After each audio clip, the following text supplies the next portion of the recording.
No, just talk to me. To you? But again. Oh, okay. It's not like one shot stuff. Wait, can you tell me questions before sex? No.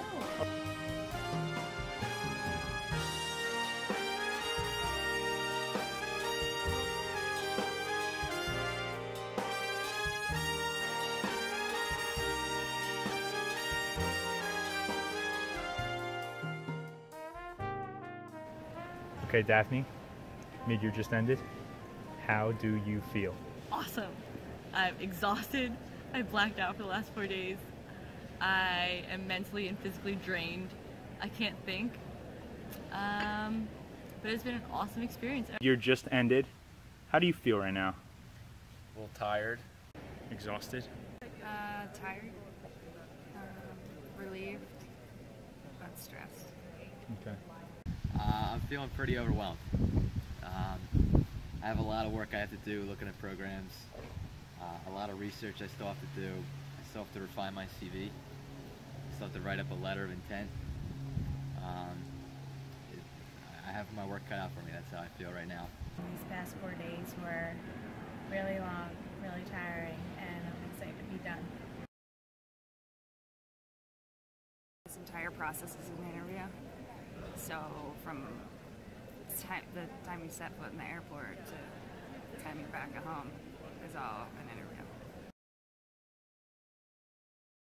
Once you're at Midyear, you're spending your entire day from when you wake up to when you go to sleep thinking about Midyear. I would wake up in the morning, shower, make sure I looked actually presentable, prepare for the first interviews I had, and in between every interview you're preparing for the next interview. When I got home, I would write my thank you letters, learn more about the businesses I didn't know, or the companies I didn't know enough about, and then I would go to sleep and start the day over again the next day. It's like Groundhog's Day. Every day is the same day. You're just Right? 100% fellowship midyear interview mode. It's like that is your life for the time that you're there. The running around you have to do.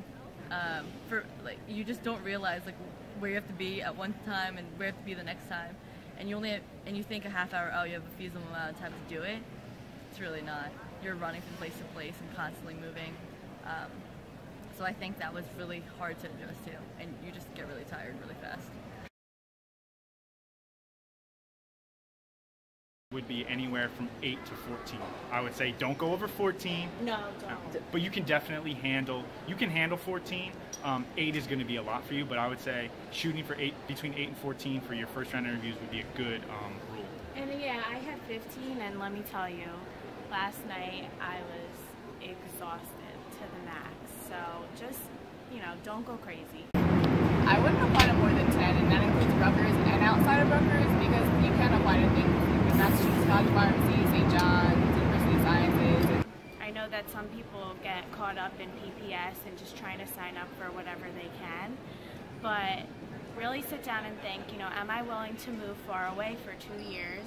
And if you are, then great, sign up for all those companies that are Boston, Cali, wherever. But if not, you have to take into consideration Rutgers interviews are, 2 or 3 rounds. They're a long process. So you have to be able to fit them within your schedule if that's what you really want. So I wouldn't, sign up for back-to-backs. That's a bad idea. I think I went from back-to-back and I was just tired myself out for no reason. I only applied to 2 Rutgers programs because I had that idea in my mind of what programs I really wanted and find help with that. I think that people should not apply for as many positions as possible just to increase their chances of getting one. I think they should really know ahead of time what their focus is, because companies can see the other positions that you're looking for, and they'll ask you why you're interested in like regulatory affairs, medical affairs, clinical development, like, why are you doing this? And you need to be able to speak as to why you are applying for everything.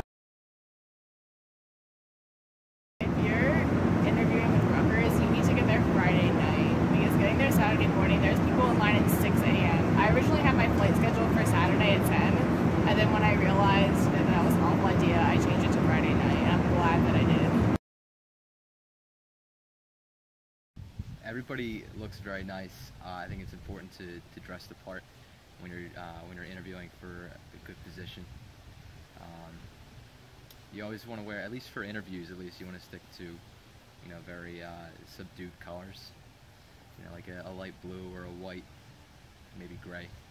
Appropriate business wear is a suit jacket at all times. I think I saw one person not in a suit jacket. I brought 3 suits. Is one major regret you have? One major regret I have, not bringing enough suits. Okay. I wish I brought more suits. Okay. I brought 2 full suits and an extra pair of pants, and of course you want a shirt and a tie. You don't want to be re-wearing a shirt and a tie. You don't want to be re-wearing socks. Shoes, I only brought 1 pair of business shoes, 1 pair of sneakers, nice pair of black business shoes, professional business suits, definitely full suits. You don't want to go blazer and pants. Bring some casual clothes too, because the last night you're generally going to try to do something fun and let loose a little bit and just enjoy that time there with your friends. You also need to keep in mind, if you're a female, your skirt should not be short. For girls, make sure you wear pantyhose. Make sure you keep your jewelry very simple to a minimum, like simple chain, small locket, nothing big and eccentric, no like purple, magenta colored jewelry like sticking out and large. And if you're wearing heels, which is recommended, make sure they're heels that you can walk in. Don't think that you're going to be comfortable in heels all day long, because you're not. Bring flats. Don't try to, be all proper all day long. It's not even worth it. When you're sitting down alone, have flats and just relax. What was in your bag every day before you went to the convention center? In my bag, I had my thank you notes packs. I had a pad folio with me, which is those like leather encased in a binder kind of things. And inside I had at least 20 copies of my CD, because you never know how many you're going to need. Make sure you have pens. Make sure you have snacks, because the food's really overpriced there. They do have water at the convention center, but I always had a water bottle with me, because you don't know how back-to-back your interviews are going to be. So that was important too. Chapstick. Business cards. Definitely business cards. Every day before I went to the convention center, 20 copies of my CD. Business cards, I didn't hand out that many. They're not make or break, but they're a good thing to have. Snacks, you don't want to buy the stuff they're selling you there because the line's super long and it's super expensive. So protein bars, trail mix, and then also have breath mints. Put together your CV now. Put together your CV a year before mid-year. Look at it, say, what do I want to do? And build your CV to what you want to do, as cliche as that is. If you decide you want to do medical affairs, every API you have, you should do something with medical affairs. If you decide you want to do regulatory, even if you don't have a rotation with the FDA, at each rotation, present something about the FDA, or do whatever you can do that's related to what you want to be in. I did something on my last API, and I talked about that in almost every interview I was in. At least 2 months before mid-year, you should have started your CV. Started working on it. Yeah. I would say, if you're thinking about when should I start my CV and you haven't started your CV, yeah, you should start it now. If it's on your mind, if it crosses your mind to work on your CV, you should start it now. Yeah. Because I don't know.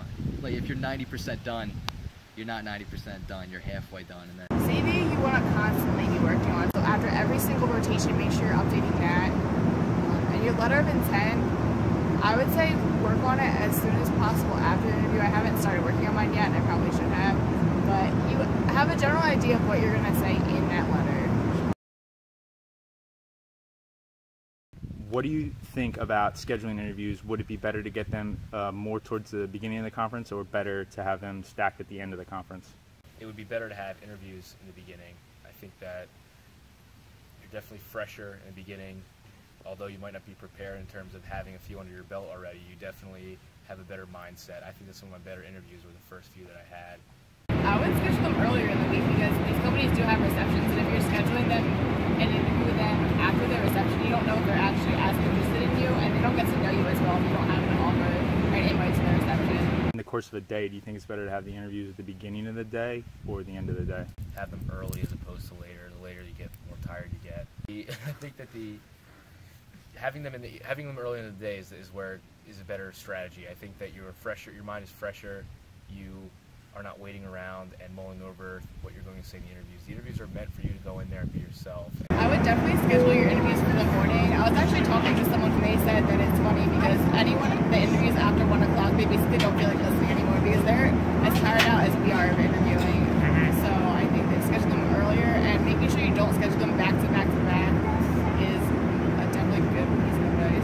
Okay, how much time would you leave between interviews then?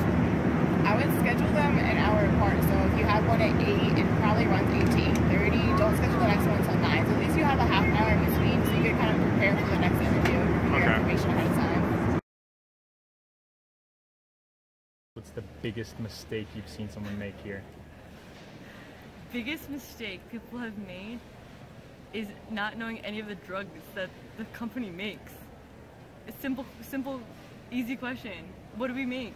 If you don't know, you might as well just walk out. Yeah, I think that's a pretty good indicator that you don't have any interest in that company, or, you know, they're probably number 8 on your list. Don't go into an interview and make it totally obvious that you don't know anything about the prospective field you're going into, because they see right through that.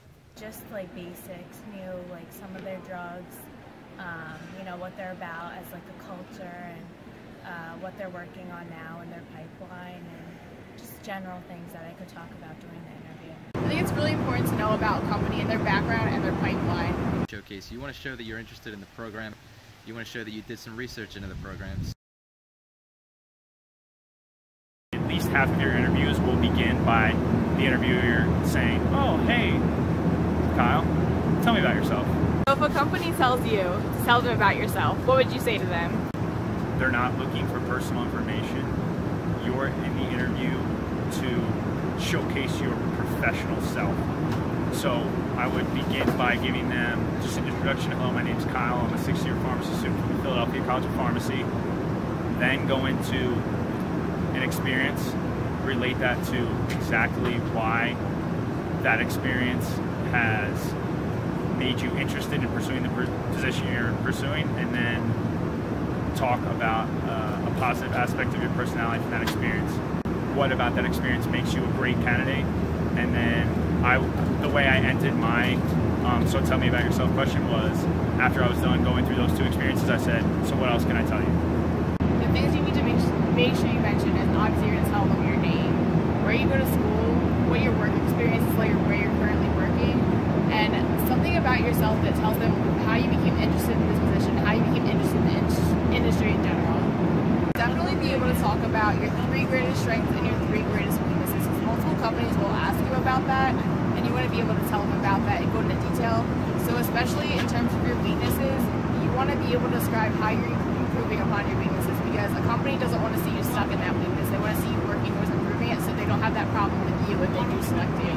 I didn't prepare for specific questions. I just knew myself and prepared to talk about the experiences I've had. But if one question, your biggest accomplishment, don't be afraid to make it something personal, to make it something silly, something funny. So my biggest accomplishment was more of just focusing on finding what makes me happy, and really throughout college figuring out what makes me happy and figuring out how to bring happiness to other people and how to create things for other people. I think that I could talk about the same things, but the question might have been asked in a different way. So someone might be like, tell me about a time where you had to delegate tasks, and that's when I could talk about my leadership experience. Or they would be like, tell me about your leadership experience, and that's when I would talk about it. So I think that you can use one situation and use it to answer a bunch of different questions. If you go there and you don't have any questions in mind, you're going to do very poorly in that interview. It's for both you and the programs. You want to show that you have interest in the programs. You also want to show that you're paying attention. So nobody wants to hear that you have these dumb questions like, what's the greatest strength of the program? What's staffing like? Like, these are all very generic questions, and I think everybody gets tired of hearing those things. I'm sure all the residents get tired of being asked very standard, very generic questions. So try to develop questions that are unique to the program that you're looking at. Definitely, that's something big. They always ask you what questions you have for them, and not having questions for them kind of makes you seem like you're disinterested, because no company answers every question about the fellowship in their brochure. So you need to be prepared, at least 2 or 3 questions. So, thank you letters. Explain. Bring them with you to Midyear. It is proper business etiquette to give someone a thank you letter once they've interviewed with you. I brought 45 thank you letters to Midyear, and I used 44. So, you think you need to bring CVs? Yeah, bring 5 copies of your CV for every position you want, just for your peace of mind. But I gave out 4 CVs and I gave out 44 thank you cards. Sometimes you have 4 interviewers for 1 interview, so that's 4 thank you cards to write, times 6, 24 in a day. Thank you letters after each interview, or thank you letters at the end, and are email thank yous appropriate in any situation? I think thank you letters at the end of each interview is probably just the best to be safe, because sometimes you don't know if it's going to determine if you get a second interview. Like, in terms of emails, I think I debated on for 1 interview, and it was only because it was the last interview they had and they weren't going to be back at midyear. I ended up just mailing it directly there, because a handwritten letter is always going to be a lot more thoughtful than you should probably put something personal in there, or possibly something that you talked about in the interview to make it a little extra personal. You want to make sure that you remember what you talked about in the interview, because that just shows that you were paying attention and that you were interested in the interview and that you were there mentally. As soon as I got out of each interview, I sat down at a table and I wrote down all of my thoughts and got it all on paper so that I could come back to it later, because if you have 5, 6 interviews in a day, you might think you're going to remember what you talked about in that interview, but at the end of the day, you're not going to. Get out of that interview, find a table, sit down, put your thoughts on paper. If someone doesn't give you their business card directly, make sure that you ask for it before you leave the interview. Not only because you'll probably forget their name because you're interviewing 9 people a day, but because when you're writing your thank you cards, they should be addressed to the people who actually interviewed you personally. And I think it's another test of how much you actually care and want to get to know them. It's just always something that's good to have, so ask for it before you leave their interview. Poster presentations, I thought, would be an opportunity to meet people, or like meet preceptors or program directors. You really don't get to do that. There's a couple people walking around, but I thought I'd be presenting to like dozens of people and dozens of interested people. And that's really not the case. I think poster presentation, it's more to put a line on your CV and to have something to talk about in interviews. I don't think the presentation itself is an opportunity to meet people. Will you talk about the presentation in interviews in the future? Definitely, yeah. So I don't have any interviews scheduled right now, but I definitely plan on knowing my research in and out. Yeah. Yeah. If you don't know your own research, how will you ever be expected to know anybody else's, right? Yeah. So the hardest thing to do is talking to someone that's already talking to another candidate. And I think it's important that you don't just stand around and wait for them to be done, because they're never going to have an opportunity when they're free, because every other student's trying to do what you're doing and talk to that person. Don't feel bashful. Don't be disrespectful. And obviously using your professional judgment of knowing when to hop in. If 2 people are talking to each other and they're having a great, intimate conversation, you can tell their body language, they're matched up, shoulder to shoulder, they're looking right at each other. Don't just butt yourself into that. But if people are standing around a table, everyone's trying to talk to the same people that you are. So just walk up to the table and make believe you're friends with everyone at the table. The other candidates, the supervisors, the fellows that maybe aren't the fellows that your position is specifically focused on, and then definitely your fellows that you interviewed with. And just walk up, introduce yourself to everyone. Introduce yourself. Always introduce yourself and shake their hand first, so they know that they know actually who you are. No one's going to have a problem with you coming up and incorporating yourself into the table. And when you see another student, another candidate, open up a spot at the table. I think that's important, is at the receptions, they're not just looking to see how you socialize with them, they're looking to see how you socialize with the other candidates. So make sure you are introducing yourself to those other candidates, and that you are socializing with them too. Social skills mean that you're a nice, genuine person, and that you can talk on a range of subjects. But if you don't know a lot about sports, and your preceptor or the preceptor of the fellowship is a huge Eagles fan, don't try to talk about sports. Just don't try to be someone you're not. The biggest mistake somebody can make is going to a reception and not acting in the utmost professional way. I think that is, they see you in your sort of natural way of being, but it's really not your natural way of being. You need to sort of understand that it's, although you have a drink in your hand and you're socializing, it's meant to be still a professional time and a time to show them how you interact with others. Some people actually walked in at I was laughing because people walked in at like 11, and I was like, you know, this one's at 12, right? And they thought they were early at 11. Yeah, they thought they were early. What time were you here and what number were you on? So Saturday morning to sign up for Rutgers, I got here, I showed up with Kyle around 7:30. We got online about 8 o'clock. I was number 143 and Kyle was 144. Yeah, I was here at 7:15 and I was number 125 in line. So I got to Rutgers at 7:45, 7:50, and I was number 132. But I got all the interviews that I wanted to get. Rutgers did a really great job this year of organizing the line. When you get that number, you should feel comfortable that you can leave the line. You can get your number now and get out of the line. The way it works now, you have that flexibility. My roommates got to watch the video here and they were in the same place that they were in line. So don't worry about if you missed find. It's not the end of the world. So you get your number before the booth opens. So the booth opens at 12. You get there, like I got there at 7:30. I was number 144. You're sitting down. So in that time before the booth opens for interviews, you can go watch the video and come sit right back down and you still have your number. So I feel the same way that when we got here, yeah, you hear that there's going to be people here. You know that there's going to be competition. This is like Hunger Games. This like, is seriously. Like me and Daphne, we walked in, we're like, oh my god. You're like, This we have is no crazy. idea what we're about to say. It's Pharmacy Hunger Games. It's definitely Pharmacy Hunger Games. No. While you're online, don't freak out about how many people are there, but Kyle and I just kind of had a conversation of our accomplishments, our strengths, and our weaknesses. So it just enabled you to think about like who you are as a person and ask the person for advice about you. Although they are making the decision on who they're going to select and whether they're going to take you or not, I found that the vast majority of them are very warm and they make you feel very comfortable. Be yourself for every single interview. Don't try to change up, your answers. Just stay honest, stay who you are for each and every one. Every company's not going to react the same way, but then you know what's the best fit for you. And I would also detox from caffeine about 10 days before coming here so that the caffeine here would be all that much more effective because you need the caffeine here. What is one thing you think you did really well?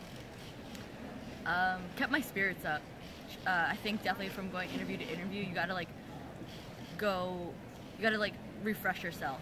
You can't, if you had a bad interview the first time and you're going into the next one within a half hour, you're gonna bring that attitude with you. And it's really important to just kind of take a deep breath and forget about what happened and just go in there and own it. When I ask you to look into the camera, speak as if you're speaking to yourself and we're sending this video back in time, Okay. what advice do you have for yourself? Dan, what you need to do is you need to better prepare before mid-year. You have to, what programs you want to look at. You have to take the time, you have to look at websites, you have to look on the ASHP website. You need to look into these programs, spend more time, and figure out some good questions when you're going to talk to these program directors. So the premise is that we're going to send this video back in time and you're going to be able to give yourself advice a month or two ago. Sarika, you're here for a reason because this is what you want to do, but at the end of the day, if things don't work out how you want it to, everything's meant to be and everything's supposed to happen the way they're supposed to happen. If it's not now, maybe later, but don't stress out. This is just a part of the process. Daphne, be confident. Don't underestimate yourself. Just have your personality shine out through every interview because that's really important. But also just keep in mind that your life isn't defined by getting a fellowship or all of these things. You've accomplished so much already, and you have to be appreciative and grateful for the fact of where you came from and where you're going. Your life experiences are what bring you to an interview and make you successful. Talking about times of leadership, talking about times of adversity or conflict, those are things that you should be experiencing anyway. You can't really go into a program and just research 3 days before everything about that type of experience or sector of pharma. You have to set yourself up for success just in your life in general and far before the conference. Don't check out mentally until everything's over. You're going to have a number of mood swings while you're there. It's okay. you're going to be on an emotional roller coaster thinking what's right for you, what's not right for you, and thinking about your future, but it's going to be okay. And this is a major moment in your life, but no matter what you do, 5 years from now, 10 years from now, you're going to be okay, and this isn't the end of the world. Be prepared and study up on everyone you're interviewing with, and just be yourself. And it's all about the conversation. You know, people want to interview with, they want to work with somebody they want to be with. So just be yourself. Anita, in your interviews, project yourself with confidence, because if you don't seem confident in yourself, a company's not going to be confident in you. In life, you're nothing without your identity and your passions. So although you have to want this, and you have to want to be involved, and you have to want to obtain one of these positions, don't disregard who you are. Don't go in there and act like someone you're not. Go in there and be yourself to these interviews. When you go to the receptions and things outside of the interview process, they're going to put you under fire. You're going to be talking to people that are going to be analyzing you, but if you're not clicking with someone, or you're finding that you have to force yourself to act differently than you normally do, then this stuff, that program isn't for you, and those people aren't the ones you want to be around. You will know when it's a program that you're interested in, and they take you under their wing and they make you feel welcome. That's the program that you want to stick with. I think that you need to want this as bad as you want to breathe. If you were at the bottom of a pool that you just dove into, and you get to the bottom and you realize that your lungs are a little bit empty and you want to get to the top, you know how hard you fight to get to the surface and break through the surface and get that breath of air. I think that's how bad you need to want this, and I think that's how passionate you need to be. And if you're not, I think you should find another career path, because there are so many things that you can do as a pharmacist. We are really, despite what anyone tells you, don't let anyone get you down, you can really find something you're passionate about in this field.